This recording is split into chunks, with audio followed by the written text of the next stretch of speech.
आज हम जिंदल पॉलीफिल्स का हाइड्रोफोबिक टेस्ट करने जा रहे हैं और इनका दिया हुआ डिटेल ये है। GSM 13, width 770, diameter 750, roll diameter. तो क्रॉस चेक करते हैं हम कि इनका दिया हुआ डिटेल हमारे फिजिकली चेक की हुई डिटेल से मैच करता है या नहीं करता है। ये हमारे स्टैंडर्ड्स पैरामीटर हैं जिसको कि हम लैब में टेस्ट करते हैं। इसमें से क्या क्या हम टेस्ट करते हैं, तो roll diameter and roll width, wrinkles, colour क्या है, GSM क्या है, टेंसाइल स्ट्रेंथ। हमारे पास इक्विपमेंट नहीं है, इलॉन्गेशन के लिए हमारे पास इक्विपमेंट नहीं है। प्रॉपर्टी, फोबिक प्रॉपर्टी है या फिलिक प्रॉपर्टी है, ये टेस्ट करते हैं। सीवीटी वेट कितनी है इसकी, पिन होल्स है या नहीं है, और ब्लैक स्पॉट्स अगर हैं तो वो भी देखते हैं। इतनी प्रॉपर्टीज़ हम टेस्ट करते हैं लैब में। तो एक एक करके हम सारी प्रॉपर्टीज़ को टेस्ट करते हैं। तो हम रोल डायमीटर और रोल विड्थ को चेक करने के लिए सबसे पहले क्या करेंगे, बड़ी सी मेजरिंग स्केल लेंगे ताकि एक बार में ही पूरा रोल डाया कवर हो जाए। तो अनलोडिंग के समय ही हम रोल डाया अपनी मेजरिंग स्केल से चेक कर सकते हैं उसी समय, और ये इनके दिए हुए डाटा से मैच करा सकते हैं। और विड्थ चेक करने के लिए हम एक सैंपल कट करते हैं। हमने पहले ही एक सैंपल कट कर रखा है, कितने का है ये आप देख सकते हैं। हमने 1000 mm लेंथ का एक सैंपल कट कर रखा है। स्केल को हमने कुछ इस तरह से रखा है और इसकी जो लेंथ है, टोटल लेंथ है 1000 mm। हमने इतने तक का एक सैंपल कट कर रखा है। अब इसकी विड्थ को हम कंपेयर कराते हैं। हमने कुछ इस तरह से इसकी स्केल रखा और इसकी विड्थ को देखते हैं कि हमारी कितनी विड्थ आई है। तो विड्थ जो हमारी आई है ये 770 mm इनके गिवन डिटेल से मैच कर रहा है, क्योंकि इन्होंने बता रखा है कि रोल विड्थ जो है 770 mm है।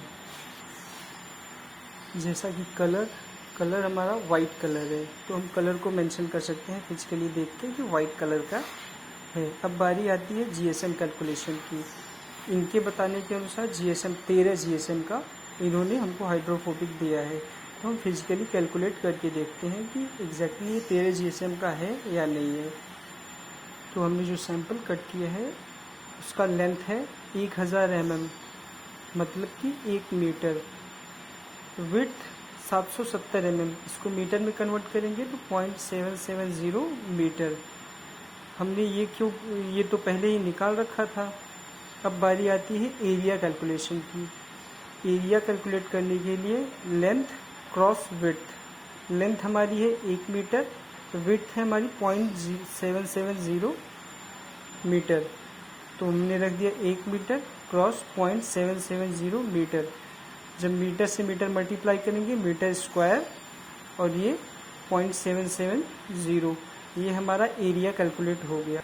हमने एरिया इसलिए कैलकुलेट किया था कि GSM कैलकुलेशन में एरिया की रिक्वायरमेंट होती है। GSM मतलब ग्राम्स पर मीटर स्क्वायर, ग्राम्स मतलब वेट ऑफ सैंपल इन ग्राम, फिर एरिया। तो GSM कैलकुलेट करने के लिए सबसे पहले एरिया तो हमको मिल गया, अभी हमको चाहिए क्या, weight of sample in grams. तो हम अपने सैंपल का वेट कर लेते हैं कि कितने ग्राम का सैंपल हमने कट किया है। और सैंपल का वेट करने के लिए अपने सैंपल को कुछ इस तरह से फोल्ड किया है और इसको वेइंग मशीन पे रख के इसका वेट निकालेंगे।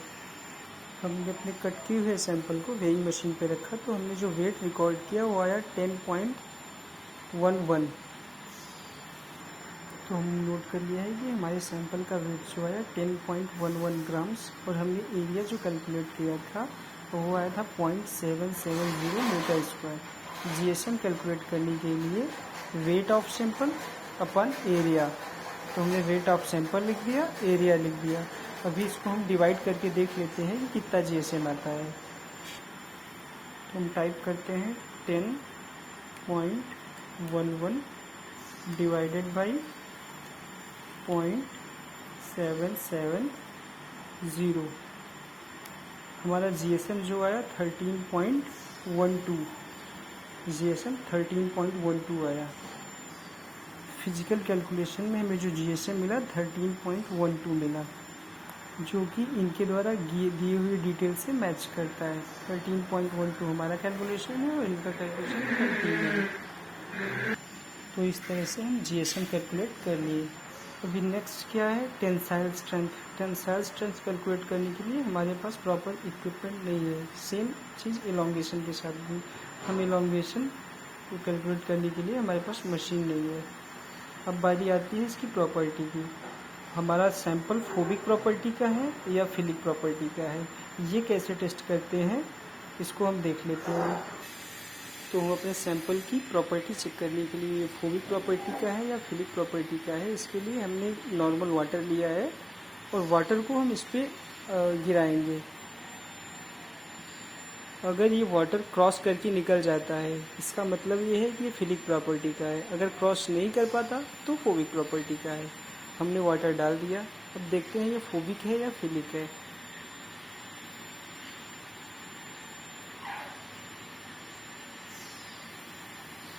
ये वाटर अभी भी होल्ड है। अगर ये फिलिक होता तो वाटर क्रॉस कर जाता, लेकिन वाटर इस पे होल्ड है, इसका मतलब ये है कि ये फोबिक प्रॉपर्टी का है। तो हमने ये भी मैच करा लिया कि हमारा जो सैंपल है वो फोबिक प्रॉपर्टी का ही है। अब बारी आती है पिन होल्स और ब्लैक स्पॉट की। हम पूरे सैंपल को ध्यान से देखेंगे, इस पर कहीं होल्स तो नहीं है। होल्स हैं तो उसको मार्क करेंगे और नोट करेंगे। और ब्लैक स्पॉट्स भी, ये कहीं गंदा भद्दा या ख़राब तो नहीं दिख रहा, इसको भी ध्यान में रखते हुए इसकी टेस्टिंग करेंगे। तो कुछ इस तरह से हम फिजिकली नॉन वोन्स को टेस्ट करते हैं। Thank you.